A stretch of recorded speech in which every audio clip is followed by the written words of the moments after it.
Hi there, and welcome back to the Goon Squad. Today's geeky, otaku, nerdy topic. We're going to talk a little bit about the My Hero Academia movie. Uh, oh, Lordy, and I've forgotten the title already. This is what happens when you get old. You become an old nerd, you forget things. Um, World Heroes Mission. Thank you.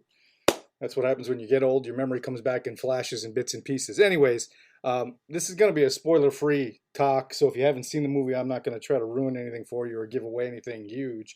Um, I'm in North America here. I'm in Canada. The movie finally came out last weekend on October 29th here. Is when I went and took my daughter, who's a rabid My Hero Academia fan, took her to the movies.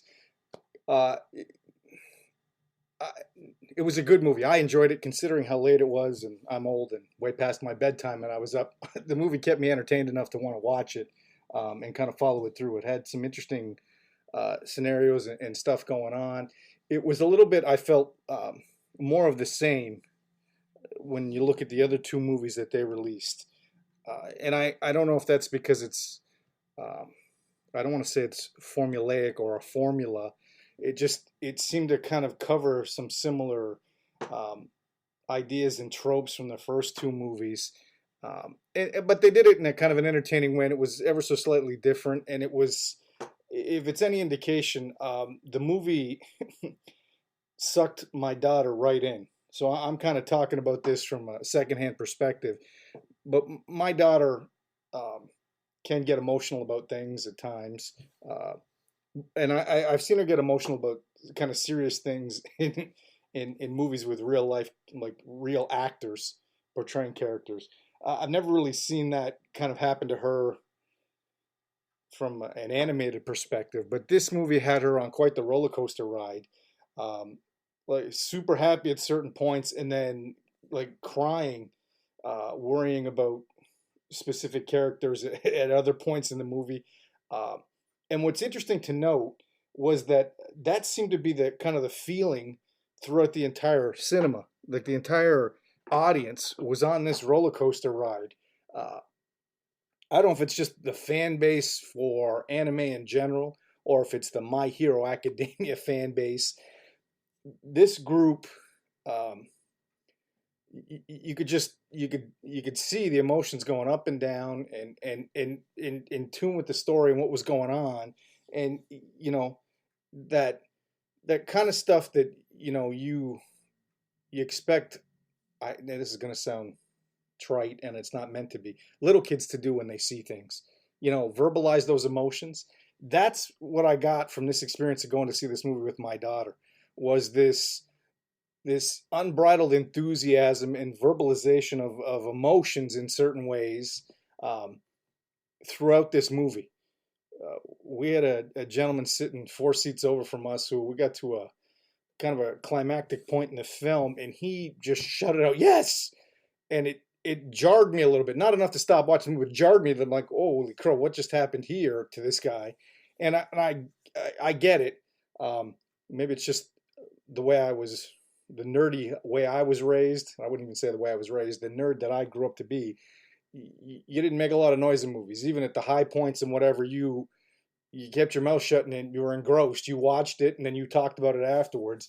This generation of fans, at least these anime fans, uh, they have no problems with the ooh and ah, and they like getting pumped right in that theater. And that unbridled enthusiasm I haven't seen in a movie in a long time. It was quite interesting. The movie itself, like I said, felt like at times a little bit more of the same.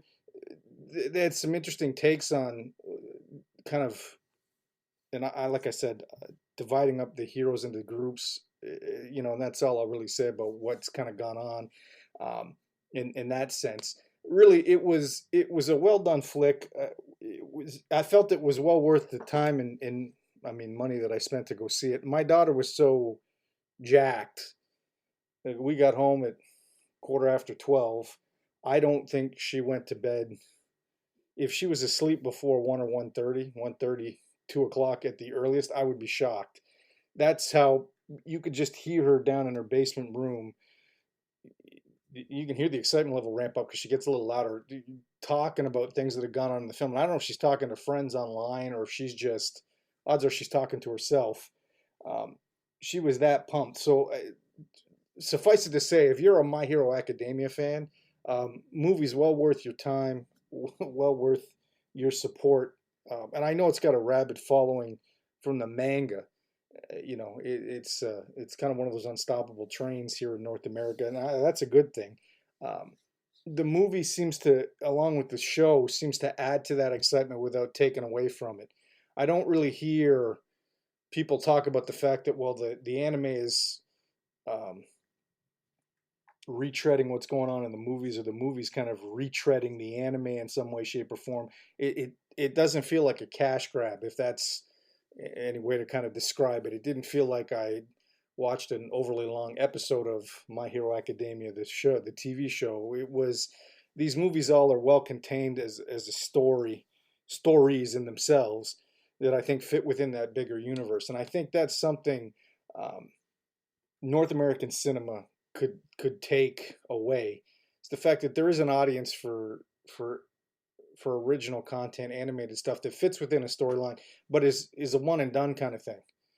Um, Not a franchise that you know milk for 7 or 8 or 9 or 10 parts, or you keep pumping out sequels. I don't consider the My Hero movies sequels. They're one and done things. You could have gone into this movie never having seen the other two films, and still come away with quite a good story, quite a good movie experience, quite a nice viewing experience, if you will. Um, like I said, my daughter's a rabid fan. I think I've watched up to season 3, maybe parts of 4. I have not watched any of season 5. My daughter's watched season 5, part 1. Um, but she, again, just from her perspective, she did not feel like she was lost or out of touch with anything. And I think that's something that, when you look at, post COVID, trying to get people back into the movies, there's an audience, not just for anime content, but I think there's an audience in general looking for something original, looking for original things that are kind of done in one. And you may take those characters and do something else with them, or evolve them, or grow them, or whatever. But it's not this. Well, have you seen the first one? Because if you haven't seen the first one, you're going to miss vital points for this one or that one. Um, I think twice I may have asked my daughter some questions because I just wanted some clarification because of certain things I had seen that I hadn't seen before. And it was kind of like, well, that showed up in season 5. And I'm like, okay, they were minor little things that you are not going to affect your overall enjoyment or understanding of the story, or your enjoyment of the film in general. And I think that's that that says a lot for these guys. And anyways, I think that's all for today. Thanks for listening to the Goon Squad, and we'll talk to you next time.